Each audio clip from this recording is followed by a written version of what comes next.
Hello and welcome to another episode of Future Ready Insights. Today I'm joined by special guests from Heriot-Watt University and GoLLM, and they're here to discuss their recent research into the AI readiness of UK local authorities. And this is going to be a really interesting conversation because although the research focuses on UK councils, the insights are really highly relevant for all organisations, public and private. So thinking about AI adoption, governance and digital maturity. So before we start with conversation, because I know they're all itching in the background to get going, let's just do a very quick introduction from each of you so we know who you all are. So who wants to start first? Maybe Daniel. Good to be with you. Thank you so much for having us, Darren. I'm Daniel Shore. I'm the founder and CEO of GoLLM and one of the leads on kicking off this research. I'm Dr. Luciana Baja. I'm from Heriot-Watt University, where I work as a lecturer and I lead the Intelligent Automation Systems Lab. I worked with Daniel and Jim to help coordinate the research over the past couple of years. I'm James McConnell, also known as Jim. I'm a Duco Digital Training accredited trainer for BCS for IT business partnering and information security. I also work with GoLLM and I've been part of the research team for this project. Hello, my name is Alvira Khan. I work as a research analyst for GoLLM and I assisted with this research in terms of the analytics component. My name is Erin John and I also work for GoLLM as a data and research analyst. I assisted Alvira and everybody else with the quantitative analysis of this project. Fantastic. It's great to have you all here. How did you all meet? How did this research project kind of get started? Yeah, I can maybe set a little background. It was, I guess, as Luciana says, about 2 years ago or over that we had connected at one of the AI public sector or general AI conferences in Scotland, where she was speaking about the work that her lab does, the Intelligent Automation Systems Lab at Heriot-Watt. I found it fascinating, and we ended up putting in a proposal for some funding from a body called Interface here in Scotland that supports academia industry collaborations. And so that was what really got the ball rolling. The other teammates, we had come together through various connections, but and it's had, even though this is many people on this, we're actually only maybe half, I think. There's so many contributors. I mean, you have some main ones here, but because this has been a long project, there were different folks from Heriot-Watt and GoLLM as well who have helped formulating and then collecting the data and then analyzing the data. A big project with, of course, also other public sector UK-wide organizations. Luciana here. So indeed, the project started with a small fund from Interface Scotland, who helped us along the way. They do these advanced voucher schemes that really help support industry organizations work with universities to solve problems that benefit society, particularly in Scotland. We also had some funding for a couple of research internships for data gathering before Erin and Elvira joined us to analyze it. So those were from EPSRC. In short, it's one of the research councils provided by the UK government. And the team really kind of grew as we went through the different stages, but we had some interesting insights in that we started looking at some data from 2018 moving forward. And as more people joined in the team, we started to get more perspectives and a richer picture of how we can go forward. Fantastic. And then what was the aim of the research? What were you trying to set out to explore specifically? And the follow-up question of that, why should local authorities be even bothered about AI readiness?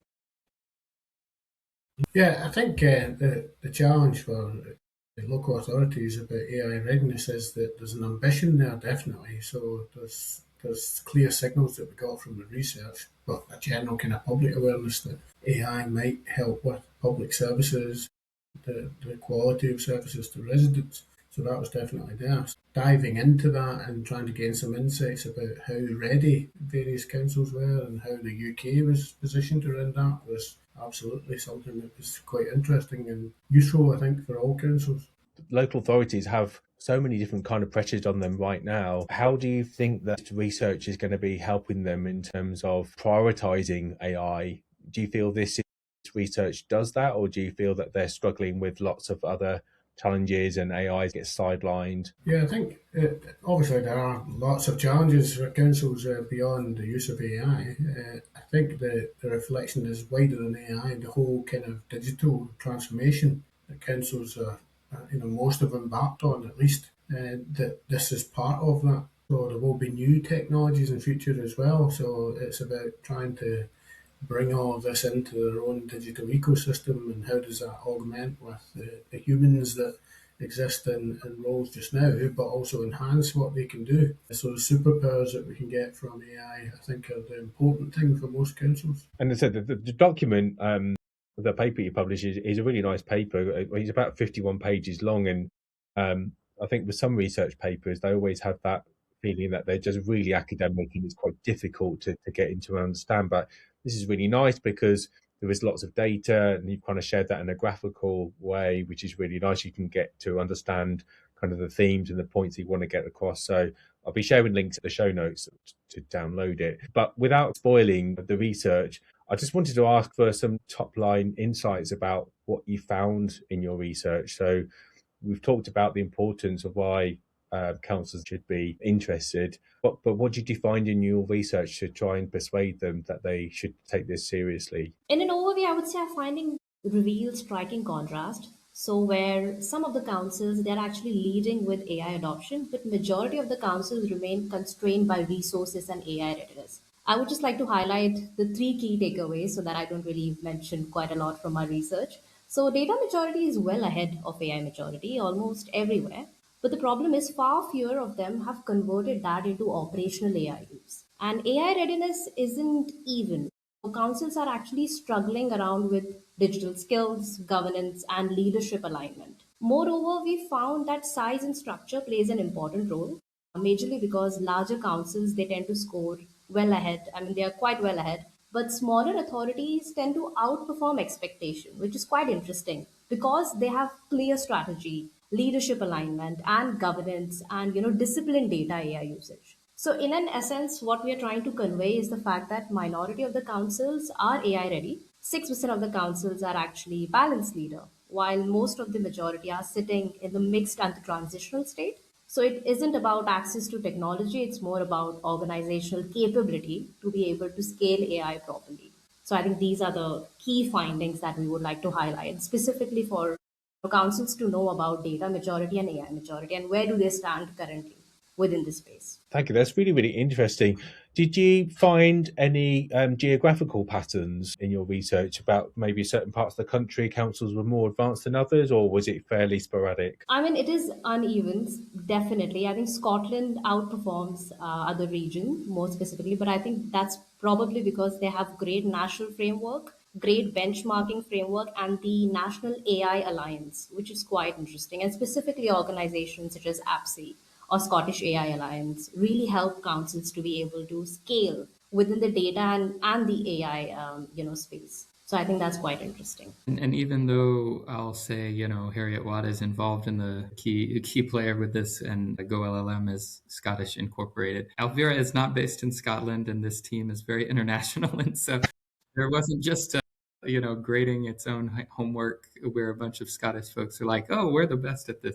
So yeah, we did blend together, an objective lens of what was publicly available as well as survey of council representatives from across the UK. So we had over 50% of the local government authorities captured.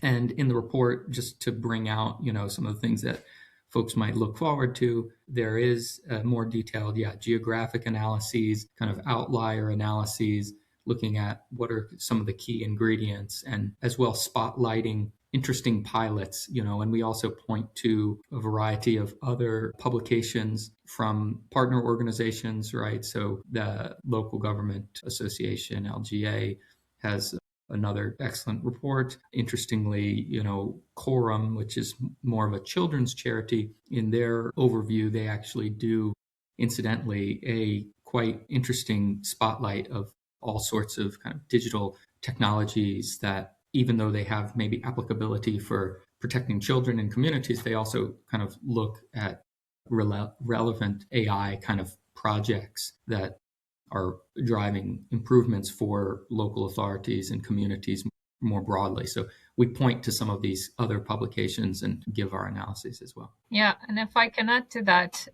the report that we provide also sort of can give a little bit of nuance on some of the policy research that's being done at the moment. So, for instance, the government has been releasing the AI Opportunities Action Plan. We've got specific priorities outlined for the country in terms of developing digital skills, developing zones. What we're finding in our report is that we do have different kind of approaches that seem appropriate for the different regions. So the problems that Northern Ireland might be facing are different from Wales, are different from England and Scotland. So there's a kind of highlight for a more nuanced approach and perhaps facilitating shared services in Northern Ireland or leveraging some of the existing resources in Scotland.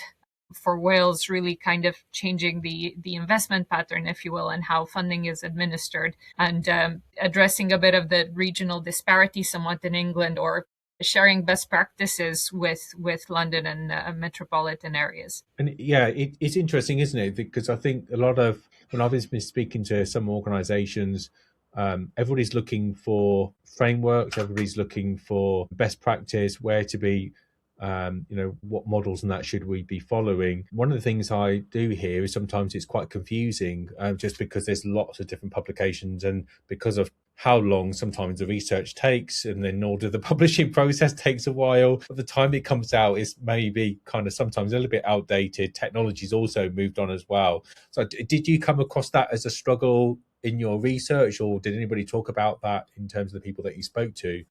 Hi, Erin here. Well, because Elvira and I joined in a bit late for this project, we did notice that the initial data set had some outdatedness, if I would like to say.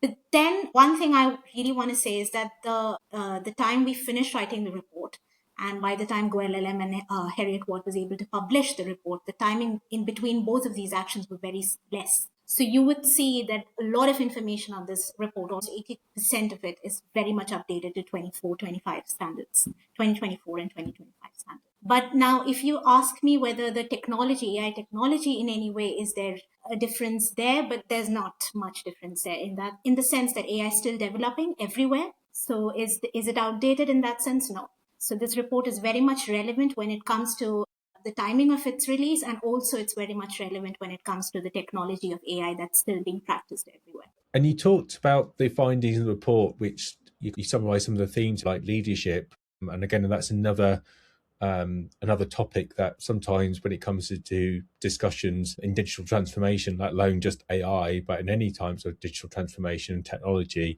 that having the right mindset and the right leadership is also really important, and that connects with governance. So just taking this one step further, if an organization wasn't really to take governance that seriously, how risky is AI adoption without having a strong governance framework in place? One of the risks that I'm hearing as an academic talking to professionals is the fact that we see a lot of impact throughout the organization. So although we might think about it as a governance problem, not having a solid governance framework in place and a considered governance framework in place has an impact on skills development, on risk management. In turn, that can have an impact on cybersecurity, for instance, something that's covered in the report somewhat, but it's something that we want to expand on in the future, is the fact that cybersecurity is often relied on AI in terms of security of the model, not security in the organization. So not addressing that throughout the organization itself can really expose any organization, council or private, to really significant risks when it comes to these technologies. Employability, quality assurance, risk management, all of these really are put at risk when governance isn't in place, and not to mention employee trust. That's a really interesting topic that you've picked up there. I'm sure I don't think we'll have time to dive into all of those. I think they're almost different podcasts on their own, but that last one you mentioned about and trust is really important. I was talking about that last week, and the fact that really all of our businesses based around people. And I do find it strange with technology, almost kind of pushing people out of the picture, yet that's what we do. Regardless of what organization that you work for, it's all based around people. But if we start taking people out of the equation, then there's a massive impact to, in terms of, you just said about employability and skills there. Yeah, just some other perspectives on it, and I think it builds on that people angle. Leadership, governance, management capability and capacity, understanding in the age of AI is actually quite challenging, because lots of leaders might not have the capacity to delve into understanding even. So at least start with awareness. So, this general kind of sense of everyone has to invest some time at least to get awareness of what are we talking about. And I think the Gen AI kind of, including the media's pitch around Gen AI, has confused the situation around the whole kind of ecosystem of AI. So we have been using machine learning tools and lots of AI solutions for quite some time now, but people hadn't recognised that. But most of what people identify with is the Gen AI solution, and particularly commercial products. So moving from that, it's more about leaders getting the confidence to understand, okay, what are my business cases and what's the life cycle behind all of this. One of the definitions that exist, and we use it in the report, around being an engineered system, means that it's likely to have some erosion of capability over time, drift of the model, that kind of thing. So there's new roles required, and that needs some leadership about how do you sustain an AI solution over the next 20 years, and maybe longer. So there's lots of leadership capability that we probably need to build on, which then leads to the governance model. How do I make good decisions about my organisation, and how we might invest, and how we might continue with using AI alongside any human involvement? So it's a really fascinating time, because for most people it's brand new. It's not something that we've been taught through our education processes in the last few years even. It is brand new, and it's something that we're going to have to do together, I think. So collaboration would probably be a key word for me around the governance piece. We need more people to talk about it and get involved and take different perspectives. You talked about the life cycle there, which is really interesting. I remember talking about, I think, understanding this, about 10, 15 years ago, if not longer. I think that, that re-education is a common theme. Do you think, from what you were just saying there, Jim, do you think people or do you think organizations are seeing AI as part of their life cycle, or do you think they're seeing it separate? Are they embedding everything together, or are they kind of at a bit of a crossroads and don't really know which way to go? Certainly from a research angle, it's indicating that it is uneven, as Elvira was saying earlier, that there's good practice and there's leaders in there, but the majority of organizations are still at the experimental type phase, so they're in the learning curve. I think it's going to take quite a while before that settles. A bit like our learning around cyber over the last 20 years or so. There'll be ubiquitous things come out. So most organisations would recognise they need someone who leads on cyber. They need maybe a team internal, and maybe they'd have a supply chain. They need certain tool sets. There's certain risk controls that exist. That's just emerging, I think, in the AI space, and it overlaps with cyber and a few other digital domains. So that's the really exciting bit about it, is how can we connect these things to make it all work. Yeah. How do you think the UK compare from the organisations that you've spoken to in terms of the public sector? How do you think they align to their peers overseas? Do you think we're on par, or do you think they might be ahead, or are they taking maybe a different route? Yeah, we're seeing some different schools of thoughts developing. So there are some approaches, for instance, from the EU AI Act perspective, where we're looking at predefining what risk means. So organizations such as in the Netherlands, for example, and more generally wider bodies like the European Commission are investing into having a clear way of defining what low, medium, and high AI is in terms of risk, and then essentially demanding from organizations, AI developers, and companies to show how they are mitigating those risks using the framework that's kind of designed already. So there's a high degree of compliance. In the UK, we have an approach that is focused on developing innovation. And so in that respect, there's more of a tendency to support organizations in showing how they have addressed these risks almost from their own perspective, if you will, with a bit less definition on the side of what the risks themselves are. So it's a sort of historical approach, if you will, almost, in terms of market, in terms of laissez-faire versus more controlled markets, if you will. It's the age-old debate of how much should we control these technologies. And we are at the very emergent point where we have even different regulator roles being created in order to look at this. I would say it's difficult to say whether the UK is ahead of or on par with other countries. The only way to measure that exactly is in terms of funding. We know that the US, for example, had 500 billions of funding addressed to AI, but what that will translate into, we will see over time. Yeah, it's interesting, isn't it? The different strategies of some of the countries, and like you say, you've got that.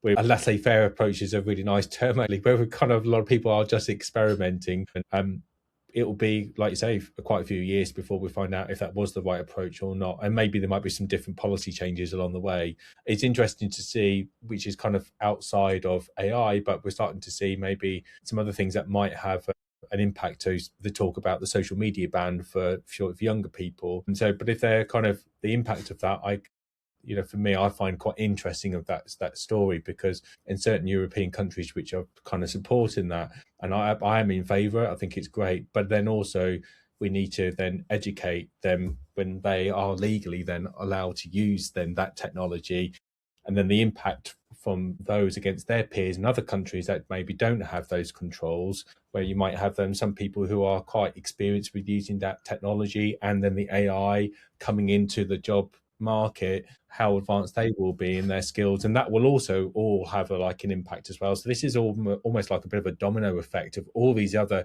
themes that we've been talking about, that you've mentioned, Luciana, as well, which are really, really interesting. So it's actually quite a complicated subject, so it's really nice, this type of research, because in the graphical format that you've kind of you've laid it out to be, makes it interesting and insightful and easy to engage with. But deep underneath that, it's really good to read, because there's lots of other themes, and that needs to be taken into account, and obviously that needs to be understood as well. Yeah, thank you. Just a nuance on that. I think thank you for capturing that. It shows the picture that despite the dynamic environment that we're in, the UK does have a very active ecosystem. So apart from the Office for AI, from the central government and regional organizations like the Scottish AI Alliance, for instance, we also have bodies that are looking at the problem from different angles. So you'll see from our collaborators as well, CORAMI and the Children's Parliament, for instance, are looking at the implications of AI from the perspective of children and child protection. There are organizations looking at the implications for the environment. We've got the Digital Catapults, the Alan Turing Institute. So within this kind of wider regulatory ecosystem, there are all these kind of not-for-profit and arm's length organizations that are really looking to shape how we will approach AI in the UK. The strategies from the UK government in terms of AI, are they aligned well to support the councils, or do you feel there does need to be some changes? I mean, I can take the bait. Yeah. I think, there's a natural tension between the kind of top-down, overly didactic push that, I think there's a healthy tension, right, between, as Luciana was saying, the desire to cultivate the innovation. And when you're thinking about that kind of laissez-faire approach, you see, as we spotlight in our report, all sorts of interesting applications of these technologies emerging. Some councils really distinguishing themselves in like public health applications of these technologies, others jumping in with both feet on document summarization, or the service that GoLLM particularly focuses on providing around taking feedback and supporting like public consultations and turning that into reporting in minutes. We have various projects in that space. So, and machine vision things, it's all sorts. What I think I would call it a good situation right now. My sense is, I mean, everyone has been kind of, we've shifted, right? Initially it was kind of like, ooh, AI is magic. Let's play with this. Let's do AI. And then, as Luciana mentioned, when we kicked off this research, we were actually picking up and looking at how, robotic process automation had been used as a kind of predecessor and previous work and how that's been progressing. And now, of course, there's a disillusionment and all of the governance that you're talking about and the requirements. They have been clamping down, and it's understandable. And I think we're seeing overall both, the UK government provide more frameworks and guidance. I think in just this year, we've seen a couple of kind of authoritative reference guides issued from the UK government. I'll pull that up just to remind myself exactly the name of it. But there's an AI playbook for the UK government, right? And we've seen that was just in February. Now, Scotland did that in 2021. So folks have been formulating this stuff, but I think right now there's like a supportive environment, and it's not overly didactic. It is trying to protect children. There's things coming out about preventing deep fakes and misinformation, but I'll leave it there. The insights for me, Darren, for all organisations has been this sense back to the life cycle again of, one of the key enablers in any organisation in the last couple of 100 years has been property and buildings and physical equipment and the capability of that to drive the business, even in an office environment, and the suitability of that. And most of those assets have been designed around quite long life cycles, 60 years for a building, let's say. I don't think we're in that mindset at the minute around the AI solutions and thinking about 60 years from now, am I still going to be using this solution and what's it going to look like?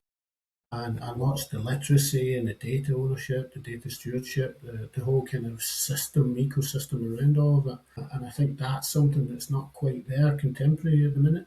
And even in the best performing organisations, it's not there, I don't think. But the insight certainly from the councils is that they probably need to step up in thinking about what does a council look like with this era of AI, but also era of the wider digital concept, and how would I look in 10 years' time, 20 years' time, 60 years' time. So it's quite a fascinating kind of situation at the minute where you've got to think about that. Whereas in the past, maybe strategic lenses were only 3 years, 5 years. It's much longer now, I think. I think it's really good that you picked up on the planning, Jim.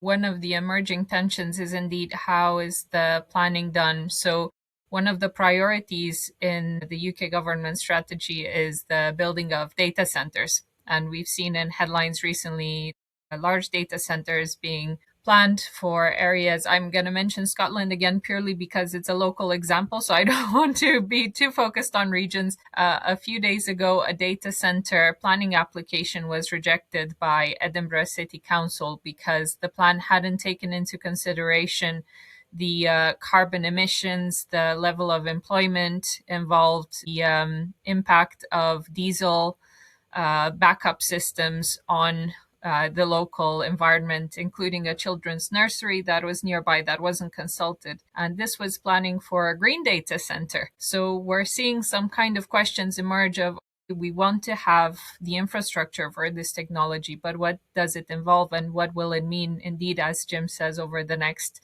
10, 15, 20 years, apart from us labeling it green? Will it actually have the impact that we need in terms of economics and sustainability? Yeah, thank you for talking about the environment and sustainability, because I do think those are really interesting sort of topics. We do talk about in the next 3 to 5 years quite a lot, sometimes up to 10 years, but sometimes we just don't talk enough about the impact upon society as a whole and the environment as well. Now, I know we're coming towards the end, but there's a couple of quick questions I just want to ask. For any organisation listening to this, what do you think their kind of next steps should be? I think one of the first steps for me, Darren, is use the report to encourage you to do your own assessment. So become self-aware. So each organisation to use the insights and comparisons, if they want to use those, with how they position themselves and what's their journey going to be. So take control of it in a way, start to collaborate. As I was saying earlier, the context is that this won't be solved by just some small team. It's not the digital team. This is organisation-wide transformation. And AI is a technology, but it's also a way of doing things. So we don't quite know yet how that's going to work with people involved with the machines and the machines interfacing with people on an ongoing basis. How's that going to adapt? So more conversation, I think. And also then the next step is thinking about what does that mean for new roles? So in the digital world, 20 years ago, maybe even only 10 years ago, organisations were starting to introduce agile and roles that hadn't been heard of before. So within the AI domain, how many organisations have an AI ethicist? How many have an AI officer or someone who can be the subject matter expertise or domain expert? So start to think about that. What does that look like? And it isn't all buy-in. I think councils will have to probably grow their own and build that capability as well. So it's a really exciting time for them to just hold for a minute, pause, think, start to converse, and think about what does this mean for us?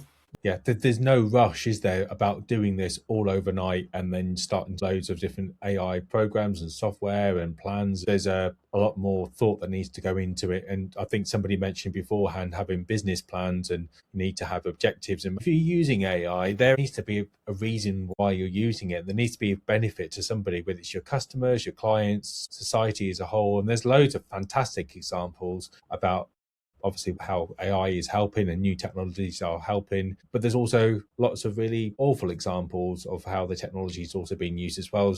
And also some of these are maybe just vanity projects and there's no real benefit. So definitely I think sense check before investing millions upon millions is that, I think what you talked about there, James, is really great. There's lots of really good questions that I've seen in the research that organizations can easily use. And there are, I know you mentioned it throughout the podcast, there's some really good references that if you were to listen back to this conversation again, that you mentioned the Turing Institute, you talked about the AI Council, I think it was in Scotland. So all those resources in the show notes below. And there's the Future Life Institute, which is also another really good one. ICO as well, Information Commissioner's Office. There's some really interesting, just very simple, easy to understand information. This isn't, although the technology is quite difficult to understand, maybe actually implementation is not really that difficult. It's just more about some common sense questions. And that leads us to this final question. Where do you want this research to go? Do you want to follow up with this? Do you have any plans for the next stages? Yeah, from a Heriot-Watt perspective, we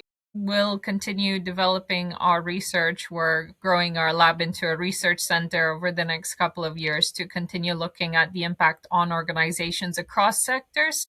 So we do want to follow up on some of the themes we discussed. It is quite important to us to look at the impact on society from the perspective of sustainability, both environmental, financial, business sustainability, but also on ethics, employment rights, the impact of robotics on the economy as well. So for us, we'll certainly continue doing research in this area as academics. Yeah, so we are kind of like Luciano is also mentioning, looking at the applicability for this work and our services as well beyond, the public sector, even though this has learnings. I think as the report focuses on, we have, three kind of main dimensions that we scored the local authorities on, looking at the data maturity, the AI maturity, culture, the AI culture. And